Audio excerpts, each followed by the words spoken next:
하나님께 돌아오면은 회복이 일어납니다. 여러분 믿으십니까? 경험해 보셨습니까? 예, 두 사람. 네. 그런데 그 중에 하나가, 우리가 회복이 일어나는 그 중에 하나가 기도라고 할 수 있습니다. 이 기도하다가 돌아오기도 하고 하나님께 돌아오다가 기도가 회복되어서 응답받기도 하는 그러한 삶을 우리가 살아본 적이 있습니다. 오늘 말씀을 보게 되면은 우리가 잘 알고 있는 히스기야 왕이 등장하게 됩니다. 그 당시에 유다와 이스라엘 두 왕국으로 나뉜 상태에서 이 북왕국은 곁길로 가게 되고 남왕국, 그러니까 남유다는 이스라엘의 정통 왕국을 이어가게 됩니다. 이 본문에 등장하는 히스기야는 유다 나라의 왕이었습니다. 남유다의 왕이었어요. 그는 정치도 잘했지만은 그 무엇보다도 다른 왕들보다 뛰어났던 것은 신앙으로 나라를 다스렸다는 것입니다. 이 히스기야의 정치는 이 남유다뿐만이 아니라 북왕국 이스라엘에까지 영향을 미치게 되었습니다. 역사적으로 훗날 이 바벨론 포로기 시절에 이스라엘 백성들에게 아름다운 신앙으로 기억으로 남아서 그들이 다시금 돌아올 수 있도록 하는 근거를 제공했기 때문입니다. 이게 얼마나 중요한 일인지 모릅니다. 그들이 포로의 삶과 그 나라의 문화에 익숙해지고 여호와 하나님을 잊어버리고 마음이 굳어져 갈 때쯤 그들에게 선지자를 세워주시고 말씀으로 가르치시고 하나님께로부터 멀어지지 않도록, 그리고 이스라엘에 대한 회귀 본능이 일어날 수 있도록 해주셨던 것이죠. 이처럼 하나님의 손길은 우리의 마음이 단단해지고 꽁꽁 굳어지도록 방치해 두시지 않는다는 사실입니다. 하나님은 때에 따라서 우리를 흔들어 깨우는 경우도 있습니다. 이 히스기야를 보게 되면은 히스기야 왕의 말기에 굳어져가는 그의 심령을 흔드시는 장면이 나오게 됩니다. 어떤 경우입니까? 바로 그가 죽게 되는 질병에 걸렸을 때입니다. 자기로서는 아무것도 할 수 없고, 그리고 내가 무엇을 하든지 간에 하나님께서 나의 기도를 들어주지 않는다고 생각할 때 그가 드디어 하나님 앞에 항복을 하게 되었던 것이죠. 그런데 여러분 생각해 보면 이 사람 마음은 한결같지가 않음을 우리가 알 수 있습니다. 그토록 아플 때에는 하나님 앞에 연약해집니다. 그런데 어느새인가 내 몸이 나아지고 내 마음이 풀리게 되면은 갑자기 우리 마음이 굳어지게 되고 완악해질 때가 많다는 거죠. 그게 언제입니까? 바로 내 안에 하나님의 은혜가 떨어지면 그런 상태가 되는 것입니다. 하나님의 은혜가 떨어지면 우리 안에 근심이 찾아오게 되고 의심의 안개가 그 사람을 사로잡게 되고, 그리고 그의 마음은 점점 굳어져 갈 수밖에 없습니다. 하지만 하나님의 은혜가 우리 안에 임하게 되면 모든 근심이 사라지고, 그리고 모든 지각에 뛰어난 하나님의 평강이 내 안에 충만하게 됨을 우리가 느낄 수가 있는 것이죠. 그렇다면 왜 이렇게 우리 인간의 마음이라는 것이 오락가락하는 걸까요? 왜일까요? 정답은요, 원래 그렇게 생겨 먹었습니다. 네. 그래서 성경은 뭘 지키라고 했습니까? 모든 지킬 만한 것 중에 내 마음을 지키라. 그렇습니다. 내 마음을, 이렇게 오락가락하는 내 마음을 우리가 지킬 수 없는 걸 아니까 그것을 굳게 잡을 수 있도록 지키라고 하셨던 것이죠. 우리 옆 사람과 한번 인사하겠습니다. 당신의 마음을 지키시기 바랍니다 하고요. 네, 당신의 마음을 오락가락하지 아니하게 잘 지키시기 바랍니다. 우리 인간은 생각하면 할수록 아이러니합니다. 우리가 살아올 때에 아무리 큰 은혜를 경험했다 할지라도 시간이 지나게 되면은 그 기억은 흐릿해지고 다 없어지게 됩니다. 왜 그럴까요? 내 마음속에 신앙의 혼란이 오기 때문에 그렇습니다. 그렇다면 혼란은 왜 오는 걸까요? 혼란이 오게 되면 우리는 어떻게 변하게 되는 걸까요? 조심 안 해도 될 일을 가지고 근심하게 되고 수많은 잡념이 순수한 신앙의 마음에 끼어들게 되죠. 이런 것들이 하나님과 나 사이의 은혜를 가로막는 장애물로 등장하게 된다는 것입니다. 그런데 우리가 여기서 꼭 짚고 넘어갈 게 있습니다. 우리가 하는 근심이라는 것, 근심이라고 해서 다 나쁜 것만은 아니라는 거예요. 백해무익한 근심이 있는가 하면은 우리에게 유익한 근심도 있다는 겁니다. 이 베드로 사도에 의하면 세상 근심은 죽음에 이르게 하고 하나님 안에서 하는 근심, 이걸 보고 우리는 거룩한 근심이라고 하는데, 이 거룩한 근심은 구원에 이르게 한다라고 했습니다. 그렇다면 은혜 받고 나면은 우리가 어떤 근심을 할까요? 당연히 거룩한 근심을 하겠죠. 올바른 근심, 이 구원에 이르게 하는 근심을 할 줄 알게 된다라고 합니다. 은혜가 소멸된 상태에서는 썩어져갈 것 때문에 우리가 근심하고 고민하지만 하나님께 멀어져가는 그 근심거리로 한가득이 되지만은 우리 안에 은혜가 임하게 되면은 거룩한 근심, 생명에 이르게 하는 근심, 경건한 근심을 하게 되어서 우리가 마침내는 생명에 이를 수 있게 된다는 것입니다. 우리 본문에 나오는 히스기야 왕을 우리는 잘 알고 있습니다. 처음에 시작했던 때는 하나님께로부터 받은 은혜의 충만함이 열정이 넘쳤습니다. 많은 것들이 변화가 있었습니다. 하나님께 너무나도 아름답게 보였습니다. 하지만 시간이 지나가면서 점점 그 마음이 식어져 갔죠. 자기도 모르게 마음이 굳어져서 그토록 충만했던 모습이 이제는 형식만 남겨지게 되고 그의 내면 상태는 돌처럼 딱딱하게 굳어 있을 수밖에 없었습니다. 하나님이 보시기에 그토록 아름다웠던 히스기야였는데, 그래서 하나님은 그를 버리고 싶지 않으셨기 때문에 히스기야가 초심을 잃어갈 때쯤에 제일 안타깝게 생각하시고 마음 졸이신 분이 바로 하나님 아버지이셨을 것입니다. 여러분, 하나님은 사랑하는 이스라엘 백성들에게 그들을 위해서 그의 사랑하는 사람을 세우셨습니다. 그런 의미로 히스기야는 이스라엘 백성들을 위한 하나님의 선물과도 같은 존재였다고 말할 수가 있어요. 여러분, 잊지 마시기 바랍니다. 하나님은 이 세상을 통치하실 때에 인간의 역사 가운데 가장 큰 선물로 하나님의 사람을 보내주신다는 사실입니다. 이런 의미에서 다윗 같은 인물, 그리고 모세 같은 인물, 이 사무엘 같은 사람들은 이스라엘 역사에 주신 하나님의 귀한 선물이었습니다. 바로 히스기야가 샛별같이 빛나는 하나님의 귀한 선물이었던 것이죠. 왜입니까? 그것은 바로 하나님은 사람을 통해서 역사하시고 다스리시고 통치하시기 때문이라는 것입니다. 그런데 히스기야 그의 말년을 보게 되면은 하나님 중심에서 이제는 사람 중심으로 그의 생각이 바뀌어지게 됩니다. 자연스럽게 그러다 보니까 자기의 인격의 그 바닥을 보이게 되는 것이죠.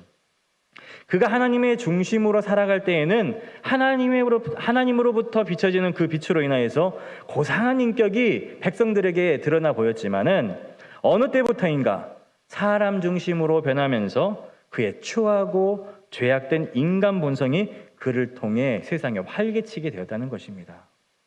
그래서 하나님은 일단 히스기야 그가 스스로 깨우치기에게는 너무도 그의 마음이 굳어져 갔고, 그리고 멀리 달아나기 전에 더욱더 빨리 손을 쓰시기 위해서 방법을 사용합니다. 어떤 방법을 사용하셨을까요? 하나님이 그를 높여주셨던 만큼 그를 끌어내리시기로 작정을 하셨습니다. 승승장구하던 히스기야를 저 밑바닥까지 끌어내리셨던 것이죠.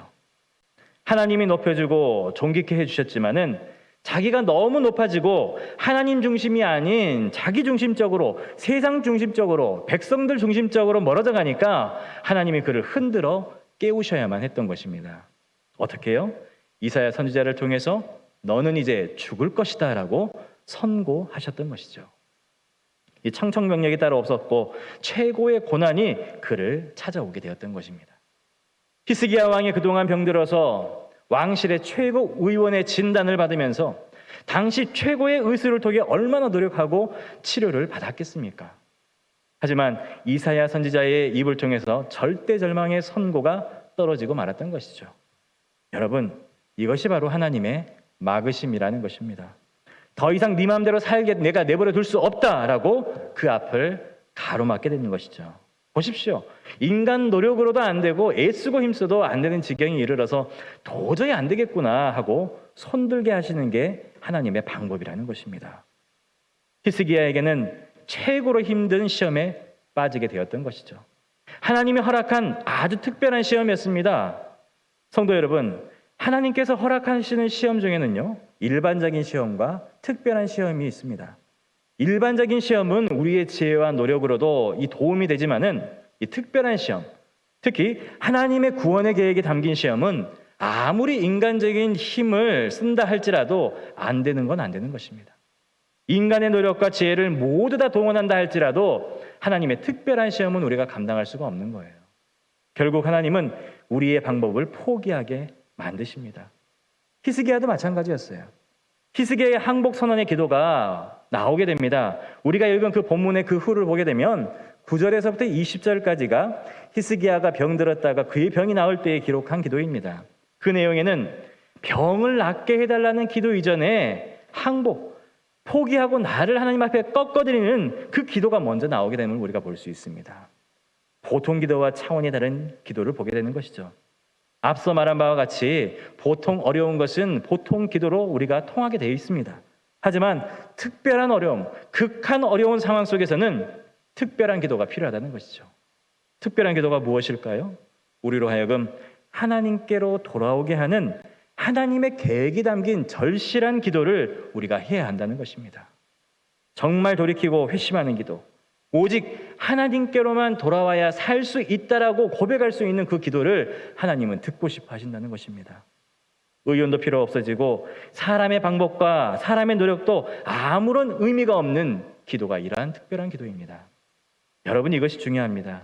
이 하나님께서 나의 앞길을 막으셨다는 것을 안다는 사실, 하나님이 나를 흔들어 깨우시는 손길을 우리가 발견한다면 그 사람은 아마 최고의 은총을 받은 사람이라고 말할 수가 있는 것입니다. 바로 히스기야가 그런 기도를 했고 흔들어 깨우시는 하나님의 손길을 발견하게 되었다는 것이죠. 사랑하는 성도 여러분, 우리가 돌아와야 살 수가 있습니다. 어디로 돌아옵니까? 기도함으로 돌아와야 됩니다. 우리 옆 사람과 한번 인사하겠습니다. 기도함으로 돌아옵시다 하고요. 기도함으로 돌아오시기 바랍니다. 보세요. 이 히스기야는 기도함으로 돌아오게 되었습니다. 지금 우리가 처한 환경의 중대성을 파악한다면, 그리고 우리가 실감하게 된다면 우리가 실감나는 기도를 해야 되지 않겠습니까? 천국은 침노하는 자의 것이라고 말씀하셨습니다. 사안이 심각할 때에는 심각한 기도를 해야 된다는 거예요. 그렇다면 지금 우리들에게 필요한 기도는 어떤 기도입니까? 여러분 잘 한번 생각해 보십시오. 우리가 먼 시간 동안, 긴 시간 동안 코로나로 인하여서 힘들어했습니다. 이 코로나와 경제적 어려움과 갖가지 일들과 그동안 신앙생활의 나태함을 가지고 사는 동안에 내 영혼은 시들고 병들었음을 왜 모른 척합니까? 왜 그것을 시대적 변화 탓으로 돌리고 있습니까? 하나님이 이렇게 우리를 방치하셨다고 생각하십니까? 아닙니다. 우리로 하여금 다시 돌이킬 수 있도록 기회를 허락해 주신 것입니다.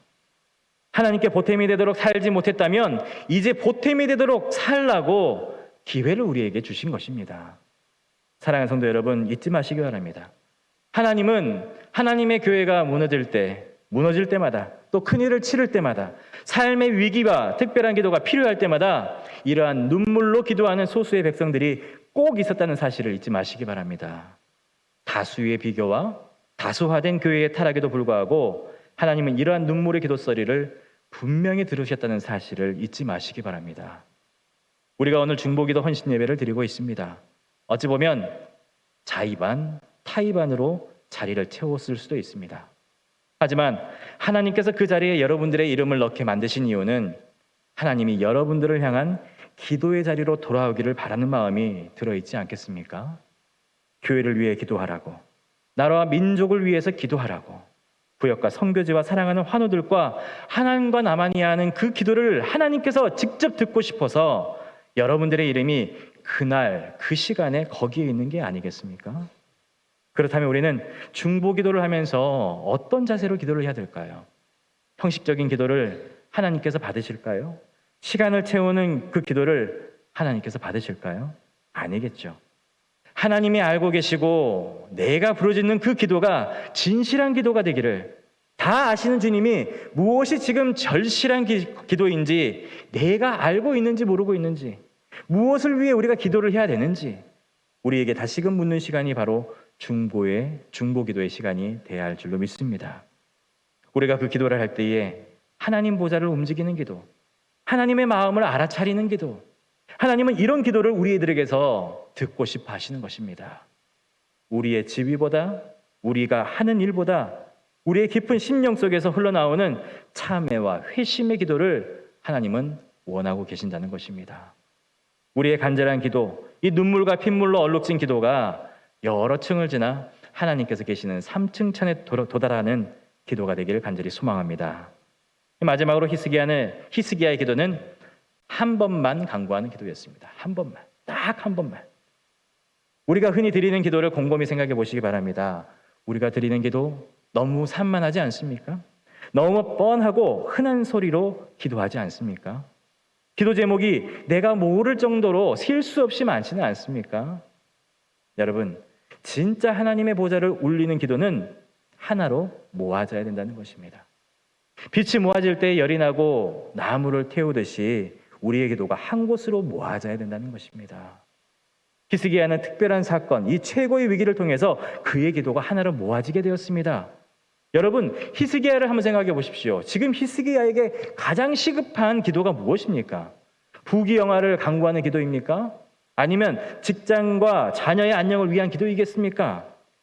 히스기야를 보십시오. 죽게 될 지경인데 무슨 기도가 필요하겠습니까?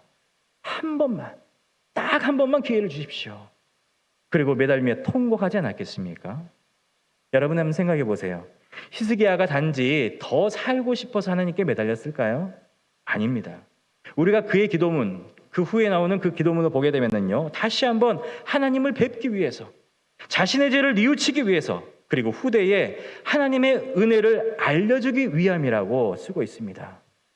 하나님이 보실 때에 꼭 들어주지 않으면 안 될 그런 기도를 하고 있다는 거예요. 여러분, 우리가 살아오면서 정말 신기하리 많지 경험하지 않았습니까? 한 가지 제목에 매달리게 되면 몸부림치면서 강구했더니 딸려있던 수많은 문제들까지도 하나님께서 해결해 주시더라는 것입니다. 한 번만 살려주십시오. 하나님께 그렇게 기도를 하게 되면 살려주실 뿐만이 아니라 우리의 나머지의 문제들도 해결해 주신다는 것입니다. 사랑하는 성도 여러분, 우리가 해야 될 기도가 바로 이것입니다. 우리의 기도 회복은 이렇게 이루어지는 것입니다. 중요한 문제, 내 인생의 가장 중요한 문제를 우리가 해결하고 나면은 나머지 것도 회복된다는 것입니다. 그렇다면 하나님께서 우리들에게 지금 무엇을 원하고 계실까요? 하나님 지금 우리의 심령을 원하고 계시는 것입니다. 얽히고 설킨 복잡한 문제를 하나님께 아뢰는 것보다 우리가 하나님께 멀어져간 그 마음을 하나님은 가까이 올 수 있도록 그것을 바라고 계신다는 것입니다. 그래서 하나님은 이러한 기도를 드릴 때에 절대 방치하지 않으신다는 사실입니다. 한 번만 살려달라 하는데 어떻게 하나님께서 그냥 방치를 하겠습니까? 그런데 여러분, 이러한 기도는 아무나 할 수 있는 기도가 아니에요. 왜요? 너무나도 힘들고 고통스러운 기도이기 때문에 그렇습니다. 심장이 찢어질 정도로 나의 온 전시대의 힘을 다해서 해야지만이 할 수 있는 기도이기 때문에 그렇습니다. 주님께서 겟세마네 동산에서 기도하실 때에 땀방울이 핏방울이 되었다고 했습니다. 하나님은 늘 이러한 기도, 전심으로 기도하는 것을 들어주시는 분이시라는 것이죠. 여러분, 한 번만 살려달라고 했더니 어떻게 해요? 15년을 연장해 주셨습니다. 떨어져 죽는가 했더니 하나님께서 날개까지 달아주십니다. 나머지도 다 날아가는 듯 모두 해결해 주셨습니다. 여러분, 하나님께 응답받고 싶으십니까? 응답 안 받고 싶으세요? 응답 받고 싶으시죠? 그렇다면 이제부터 가슴으로 기도하시기 바랍니다. 가슴으로 기도하는 저와 여러분들의 기도에 분명히 응답해 주실 줄로 믿습니다. 믿음으로 간구하는 기도는 이미 응답받은 줄로 믿으시기 바랍니다. 사랑하는 성도 여러분, 여러분들은 지금 어디에 계십니까?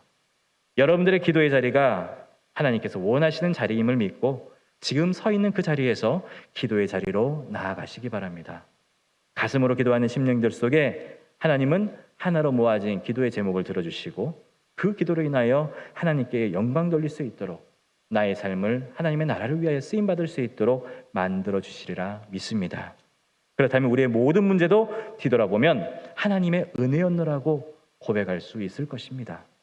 기도로 돌아와서 하나님께 응답받는 저와 여러분들이 되시길 간절히 소망합니다. 기도하겠습니다. 사랑의 주님 아버지, 감사합니다. 우리가 서 있는 이 자리에서 기도하는 자리로 나아가게 하여 주옵소서. 우리의 무릎이 낙타 무릎이 되어서 하나님께 간구하며 우리의 기도의 제목이 한 곳으로 모아져서 하나님의 상층천에 달하게 하여 주시옵소서. 그리하여 이 땅에서 이루어지게 하여 주시고 우리 교회가, 우리 나라와 민족이, 나의 모든 것들이 하나님 나라를 간구하는 것부터 시작하여 모든 것들이 해결되게 하여 주시옵소서. 이미 우리가 믿음으로 간구하는 모든 것들 응답받는 줄 믿사옵고 거룩하신 예수님의 이름으로 기도합니다. 아멘.